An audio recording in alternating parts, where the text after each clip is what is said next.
Hello, Opera SM, back with the second video in the Ravnica at War Glory budget deck series, featuring some Tome of the Guildpact combo decks. This deck would be for the left slash green red node, and I've chosen a mono green deck here using Nissa 4, Nissa Worldwaker.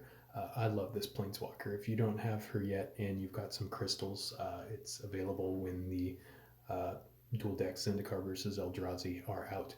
It's a fantastic mono green walker, probably my favorite mono green walker. But making 4 green forest tokens with haste and converting 6 gems to green, getting to draw cards, and then making it so all your cards can make more forest tokens, and the World Wake uh, support that it makes, where when you landfall, your creatures get +1/+1, can actually make even small creatures in a conversion shell like this, where you will be significantly converting. Um, Even small creatures get pretty big. And then the ultimate bonus, where you can make a big elemental, can come into play as well.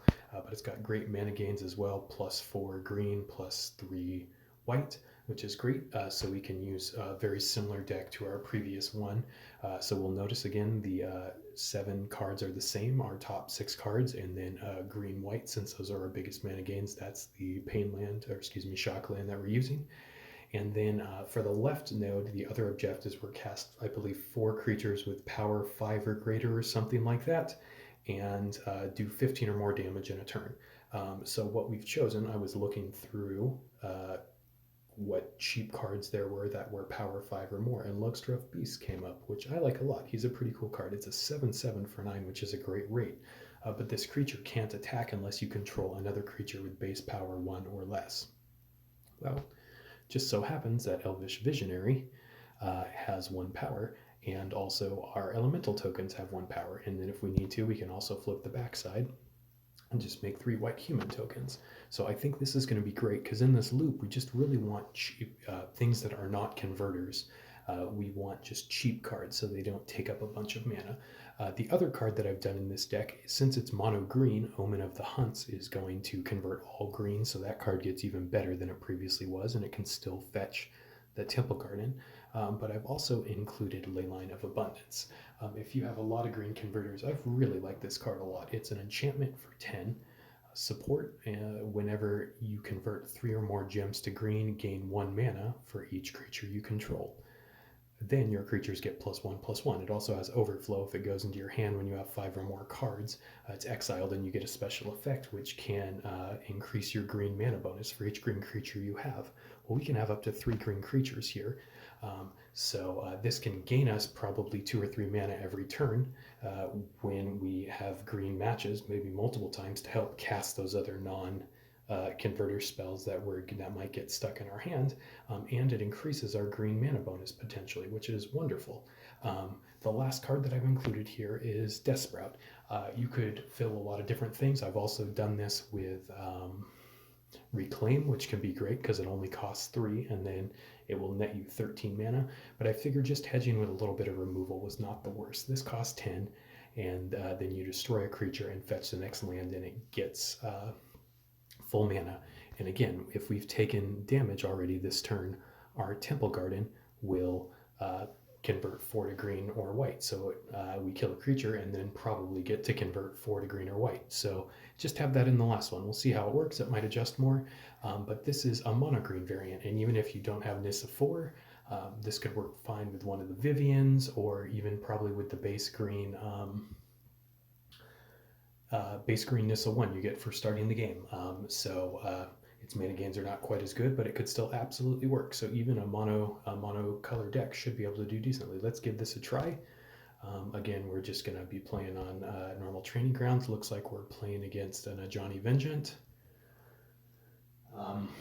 But yeah, so again, this is just the idea of, if you can get a shell that's pretty consistent, in this case our green shell with those top 6 cards plus 1 of the shock lands. Another alternative you can do if you want to, it's less good for conversion based, but if you have cards that care about fetching specifically land cards, you can, there's a spell that costs 3 that is a land that will put an activate 1 gem on the board, which would gain you 5 mana. That's another sort of way you can play around, but this shell is pretty flexible. We just get to adjust 1 to 3 cards and get going. If you did not see the deck tech in the first video, it will explain things in more depth, but basically Tome of the Guildpact is currently programmed, so it will draw you a card whenever you cast any colored spell, not just a colored support. So this loop plays a bunch of converters in order to get to that. All right, so let's see. We're going to do Animist Awakening first and probably get a Deathsprout ready. And then we can get a Lovestruck Beast on the board, I think. Not sure, maybe it might make sense to make tokens first, because then with Adventure, we could then get it back to cast the other thing, and that way we have creatures on the board first. So let's see. We want white or green matches, and the opponent wants white, green, or red. So let's see. So we can get white matches over to the right, which is decent. We can get some blue matches. I think I'm probably just going to take the white matches for now so I don't take forever, and then we get a chance to also make red matches.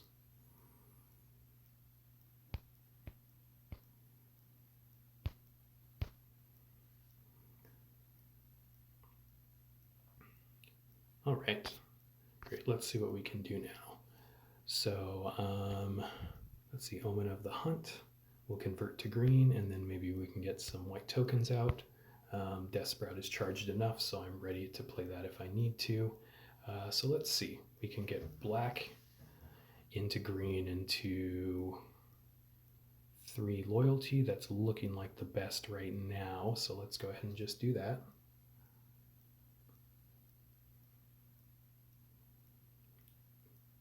Great, so we've got 1/1s on the board, we've got a damage source starting, and now we could start attacking with our beast if we want to. Omen of the Hunt, we've not taken damage yet, so but we can get that on the board and then start converting, which should be great. Let's see what this support is that our opponent has cast.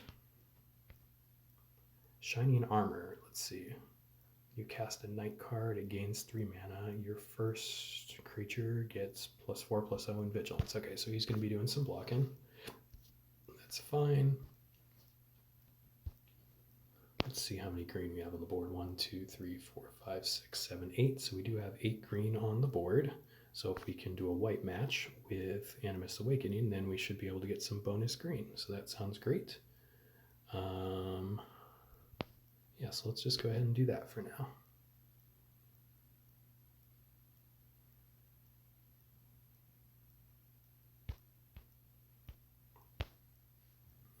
I could have potentially tried to get my Lovestruck Beast out, and maybe I will this turn. Nope, actually, we're absolutely just going to try to get Tome of the Guildpact out, because that's the start of our combo.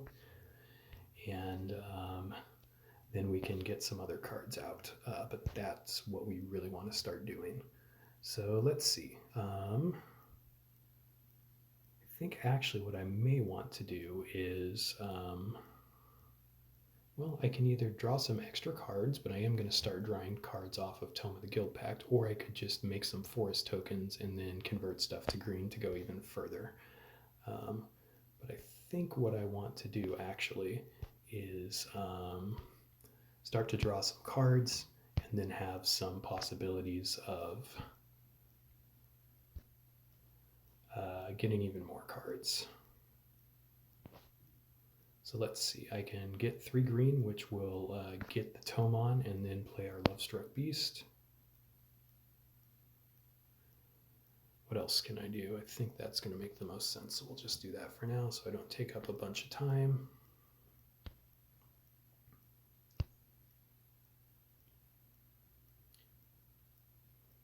I haven't taken damage yet, so I think I just hold on to this Deathsprout for now, anticipating being able to kill one of our opponent's things. Okay, so again, his creature is going to have big defense here. Let's see what he just cast as well. This support here, Brimstone Trebuchet. Okay, their creature gets bigger in defender, so they're making big defensive creatures. So that's not the worst. So let's see. We want to do some conversions and we want to kill some stuff. So let's see what we can do. We can get green matches. We can also get white and red matches. I think that might be a little more efficient here, so we'll start with that.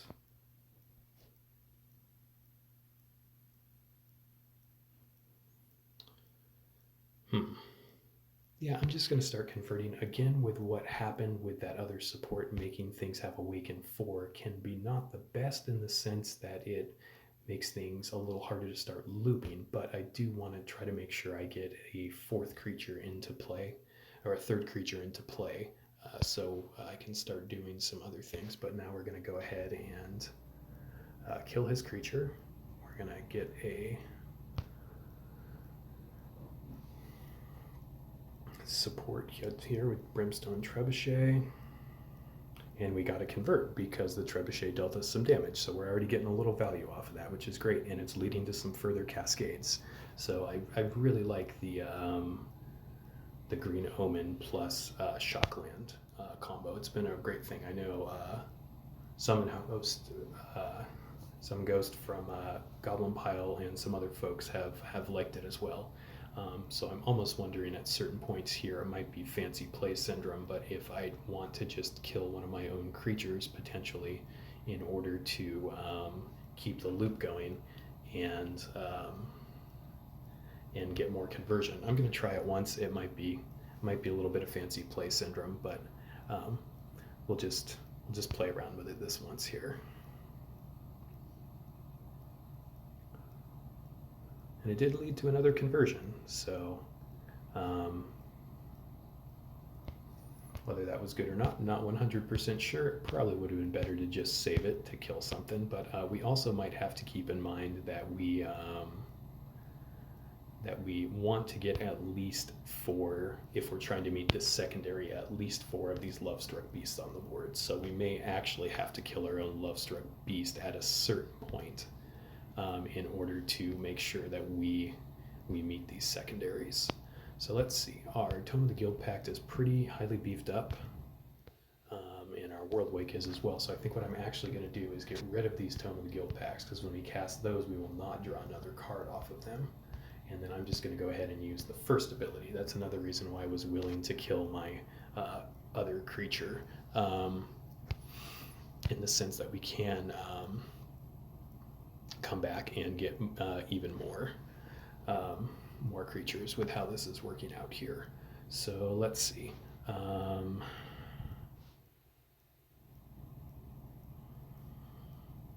Let's see, we can get whites into greens. We can get a green match 5, which I probably should take. Bryce is going to try to not match anymore match 5, so people can't give him crap about it. And yeah, we'll keep looping. We are up to 3 of our beasts now, so we just need 1 more, and then we would meet the secondary. I'm actually going to hold on to this Deathsprout and not be greedy like I was last time. And let's see, do we have a Temple of Abundance out yet? I don't think we do, or Leyline of Abundance. I think we already used this ability this turn, yep. But let's see what we can do here. We can get, I could match this green, and then that's going to get us another land that we could potentially play. But I think if I can get up to 8 mana, I'd just rather cast the one from my hand. So let's see if there's a way to do that.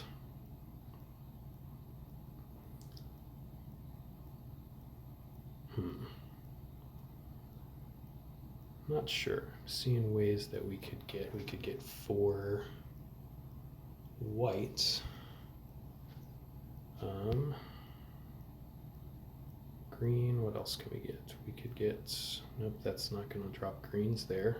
All right, I just need to make a play. This is what's happening. I'm getting paralyzed, trying to find the best play, worrying that I'm going to mess up and make a mistake for the video, but that doesn't matter. It's more important that you guys enjoy this video, and if I make a small match mistake, that is absolutely fine. So I think what we're going to go ahead and do is take the, just take this green match here, Again, not sure if it's right, but I figured might as well get a Temple Garden out of this thing.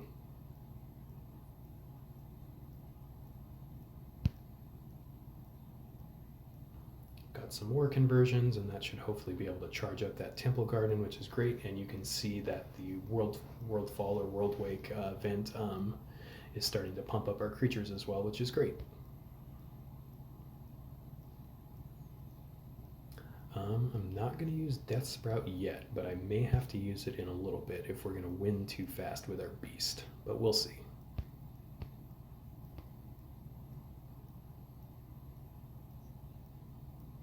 And I just have to keep in mind that the opponent is probably using their first ability to disable my beast, actually, a little bit, if I'm not mistaken. I think that's his first loyalty ability, yeah, so I might have a little more time and play to that. But looks like we're going to be able to start looping again quite a bit. We can Temple Garden, and we can do some more other things. Let's see, Leyline of Abundance. I don't think it would hurt to do another Leyline. So we're just going to go ahead, and I don't actually want to increase the board pressure too much, so I might just actually sit on my loyalty abilities. But we'll get this match 5 here.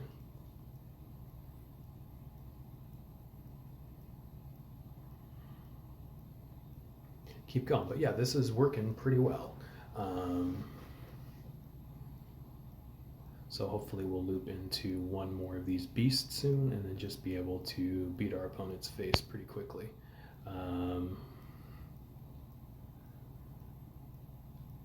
But we'll see, and if we need to, as I mentioned, we can also just kill our own beast if we need to slow the game down a teeny bit. That's part of the reason why I want to primarily to kill your opponent's thing, but if for some reason you're unopposed and you don't loop into your forced beast soon enough, you can also just, again, kill your own or replace it with some other creature if need be. In order to do that, for instance, what you could do is if you had an extra swap or you started a turn, you could cast the backside of a beast token, like if you only had 2 out or something, and then replace it with the little human tokens if need be. Don't think I quite need to kill it yet, but next turn I may, so we'll give it one more try to see if we can draw into something. Here's the trick with Leyline of Abundance, so we drew into that as our 5th card, so we're going to go ahead and exile it, and then now our green mana bonuses is going to be increased by 3 every time, which is fantastic. It'll make the matches a lot easier to produce even more mana.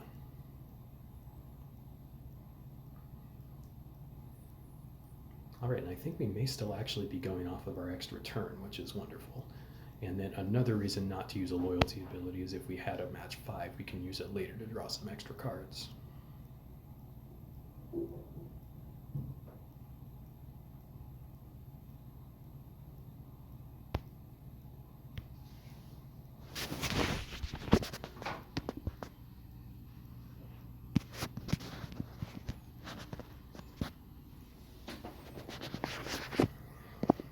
Alright, so what we'll probably do is actually use one of these Deathsprouts just to kill my own small creature.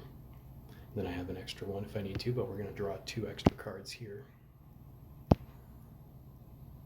Great, and they're both green converters, so we should hopefully make the loop keep going pretty well.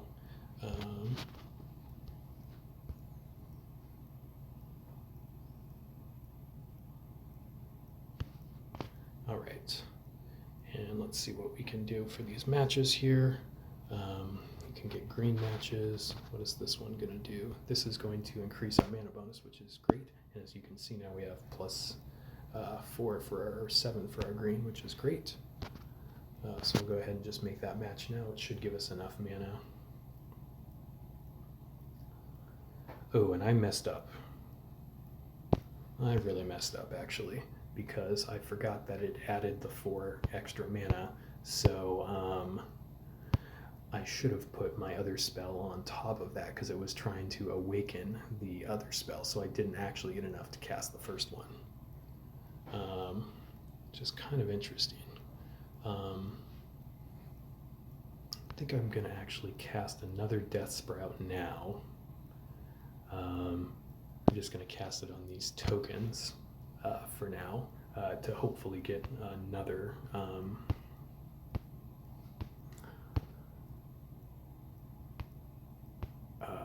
spell that will convert for us, which we did hit, which is great. Unfortunately, neither of them cascaded to get us into something, but now we are in a position where we have a little less pressure on the board, so we can meet our secondary objective. It's kind of screwing around with the rules a little bit, but doing what we can to make sure we meet our secondary. Might have been a little premature, but I was trying to maybe make up for the mistake I made earlier with the loop. Okay, great. We've got another great green bump ups and our green bonus. That's weird. I thought it was going to go up higher than that. Why did it go back down to only 6? I'm a little confused what happened there, but who knows?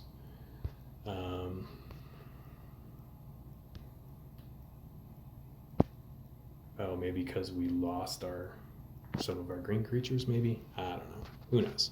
Okay, we're just going to keep going here. We'll go ahead and just make some more green tokens. Now our guy can attack again because we have a 1/1. And converted a lot of stuff. That's great.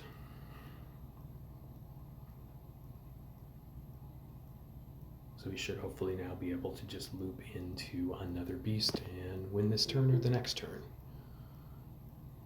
So, actually going to put the omens on top because if I can cast it, I'd rather be able to have some other stuff looping to be able to do some conversions and then cast the Temple Garden that we drawn to. Though I don't know if we actually took damage this turn or not, so if it will actually convert or not, but at least getting it on the board, we'd have other mana to be able to cast it once this other thing could pop, which it is popping here, so we'll see.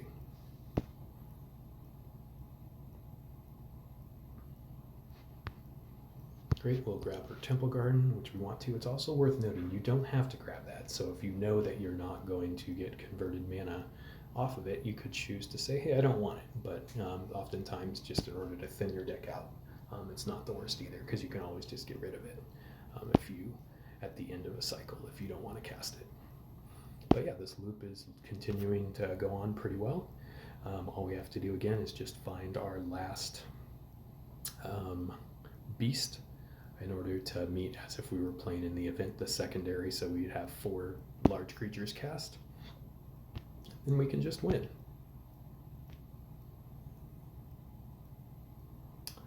The other option for the last card, which we may try doing again, was, and I did it in the last video, and I did not really explain why, but a Chord of Calling could also be another good call, because you can also just chord in order to get a convert 3 if you need the conversion, but it can act as a second copy of your big creature, so it will increase the consistency of being able to cast. Last time the Proliferate card, this time our large creature, if that's what you are trying to do. So, but again, I think Deathsprout is not the worst idea either. So again, just kind of playing around with ideas, and my build is definitely not necessarily the best build. This isn't the highest tested deck, but it gives you an idea to experiment and start playing with the cards you have and what you think might work the best. If you have ideas for improvements for the deck, we're always interested in hearing them. Feel free to post in the comments on the video, or if you are part of our FTA Slack chat, feel free to post it in the event channel or deck building. We'd love to hear that. And if that sounds interesting to you and you're not a member, feel free to send an email to Goblin Pile or from the Ashes FTA for an invite, and we can get you as part of our group on a team to play on or just to discuss general theory. Either or, we'd love to have you either way. But all right, we're continuing to loop here. And good, we did cast our 4th beast, so basically now we just want to win.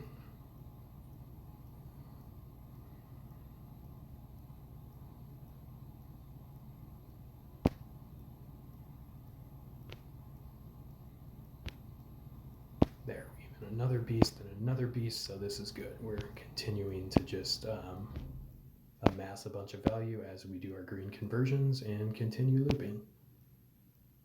So yeah, this Tome shell, I forget if it was Scotty Sense. I don't think he's still playing with us, but Scotty Sense, we always used to joke that his Scotty senses were tingling. He'd come up with some pretty cool deck ideas, and if I'm not mistaken, he might have been the one who discovered that Tome despite being written to say colored supports actually functions for any colored cards, which made Tome of the Guildpact a lot more of a fun card to play around with.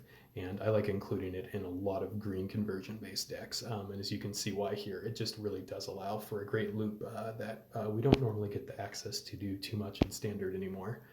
But yeah, so it looks like we should probably hopefully win this turn, killing, because we're pretty close to this 85 damage as we continue looping.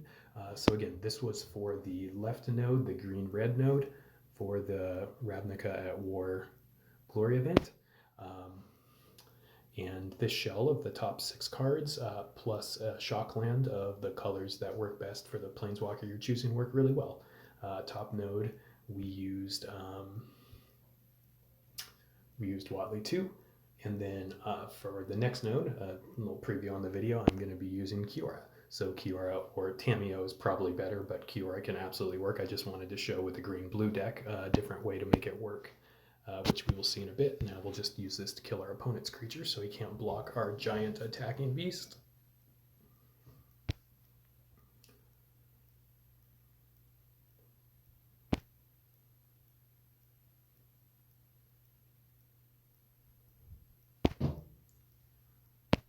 All right, we keep going and going and going and going. Looks like we might finally be at a little stopping point here, which is great. Great, yep, and here we go for the win. So again, this was mono green Tome of the Guildpact conversion deck, which our objectives on what would have been the bottom left node, how we set it up. We had controls in if we were going to win too quickly to actually be able to kill our creatures and wait till the board was going to be in a better board state. And that removal spell could have also been used on opponent's creatures, and we used it to dig into further fully casted ramp spells, which is pretty cool. So I hope you enjoy this Tome of the Guildpact idea. I'll try to record one more video as the final one in the series for the blue-black right node of Ravnica at War Glory. Thanks for watching.